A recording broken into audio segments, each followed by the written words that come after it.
না বুঝছেন আমরা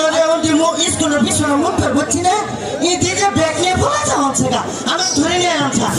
আসুন এই সমস্ত পড়াটা কে দিয়েছে আমি দিয়েছি স্যার বসে বল স্যার এর কি মানে বলতে পারি মানে মানে সব কিছু বলতে পারি বলে ওই যে আমার বাড়ির আমার সাইডে আমার হিন্দু শাশুড়ি থাকে তো মাসিরে থাকে ওই মাসিরে আছে না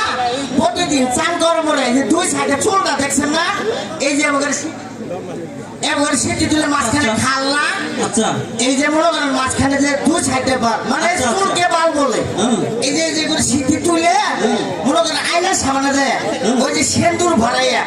এ বগরে টলে তাহলে দুই সাইডে বাল মাঝখানে না মানে ওই যে সেন্দুর দিছে না স্বামী আছে যতদিন দিতে হবে ততদিন মানে হিন্দুদের স্বামী মরে গেলে আর তো সিঁদুর দিতে পারে না এই কথাই আমি বলছি